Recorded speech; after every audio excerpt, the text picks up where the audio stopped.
Та бүхэн депозитын зээл буюу 6% орон сууцны зээл хэрхэн авах вэ? Хизээ авах вэ талаар өөрийнхөө бас туршлага анзаарсан зүйлээсээ хуваалцъя гэж бодлоо. Тэгээд сайн байцгаана уу? За сар шинийн өдрүүд төхөж байна. Хүн болгоо сар шинийхээ бэлтгэлийг хийцгээж авах. Би ч гэсэн бас сар шинийхээ бэлтгэлийг хийхээр гарч байна. Яг одоо цаг 9:23 минут болж байна. Өглөөний. Гэхдээ эрт яваад хөгжрөл гайгүй дээр гэлс явчаад ирийн санаатай байна. Та бүхэн депозитын зээл буюу 6% орон сууцны зээл хэрхэн авах вэ? Хизээ авах вэ талаар өөрийнхөө бас туршлага анзаарсан зүйлээсээ хуваалцъя гэж бодлоо. Тэгээд хэрвээ сонирхож байвал дуустал үзээрэй.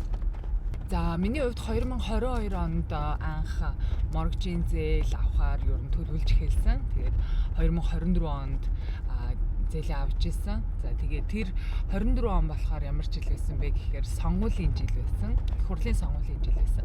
Тэгээд ер нь бол сонгуулийн жил болохоор бүх зүйл нэг тийм чөлөөтэй, бүх зүйл нэг тийм боломжтой, ямар нэгэн хаалт саад байхгүй ингээд байж идэг. За бүр зээл дээр бүр дам.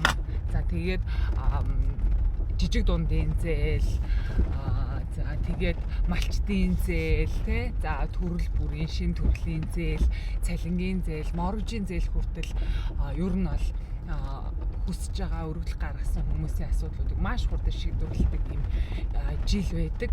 Их усүрийг бол одоо хаанаас ч мэдгүй гинт мангар их усүртэй болчихдог. Тэгээд зээлүүд бол хангалттай хэмжээнд гараад эхэлдэг ийм байгаа. Тэгээд моргжийн зээл бол эргэн төлөлтөөрөө санхүүждэг. Дараагийн хүмүүс нь эргэн төлөлтөөс нь одоо санхүүжиж зээл авч идэг ийм төрлийн зээл байдаг.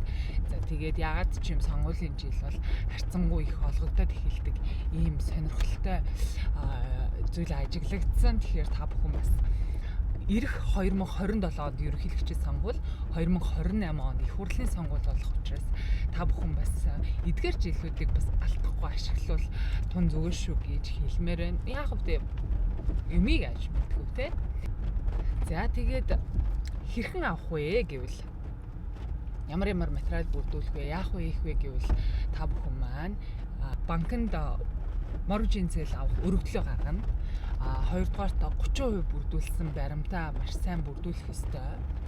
Гуравдугаарт хамтран зээлдэгч шаардлагатай. За та үнэхээр хамтран зээлдэгч байхгүй, таны одоо та гэрэлтэй батлуулаагүй ганц би одоо ах дүү нар чинь моргжийн зээлд хамрагдчихсан, хамтран зээлдэгч энэ төр болчихсон.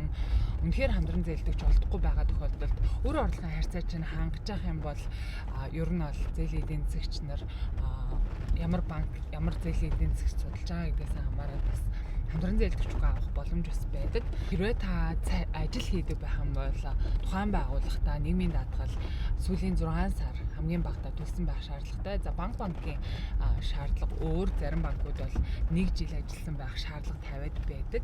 За тэгээд ер нь бол зээлдээ хамрагдаж болно.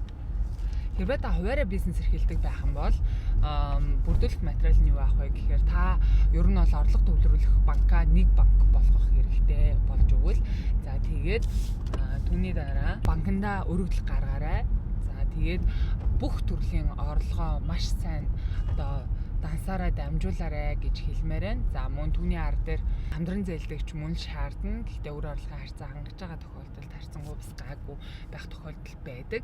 За мөн одоо хуваараа бизнес эрхэлдэг хүмүүс маань хэрвээ та бүхэн одоо ямар нэгэн объект түрээслээд тэнд үйл ажиллагаагаа эрхэлдэг байх юм бол түрээсийн гэрээгээ маш сайн цуглуулаарай. За хэрвээ та хүнд хөлсөөр ажил хөдөлмөр хийдэг бол тэг гэрээгээр энэ төр хийдэг бол тухайн гэрээнүүдээ маш сайн цуглуулаарай.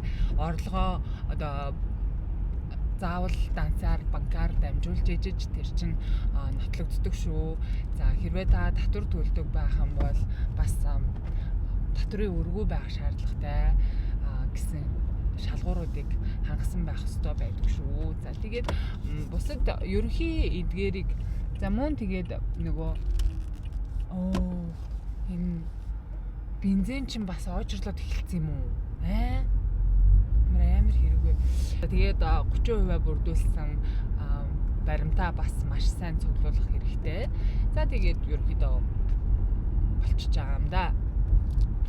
Тэгээд 2027-28 онуудад бас Орос улсны зээл авъя гэж төлөвлөж байгаа бол та бүхэн маань бас сонгуулийн жилүүдийн дайруулаад бас сонирхоод зээлийн хөөцөлтөд үзээрэй гэж хэлмээр байна. Бас туршаад үзэхэд гэмгүй шүү дээ. Байраа томруулах гэж байгаа, шинээр зээл авахыг хүсэж байгаа, дутаа гаргаж байгаа тийм хүмүүс байгаа бол эдгээр жилүүдийг бас битгий алдаарай гэж хэлээ. За зөвхөн моргежийн зээл гэлтгүүгээр бас жижиг дундын зээл, бизнесийн зээл энэ төр хөөцөлтөй энэ төр гэж байгаа бол бас эдгээр жилүүдийг бас алдахгүй байвал зөв шүү. За тэгээд дараагийн бичлэгээр уулзъя. Тэр баяртай.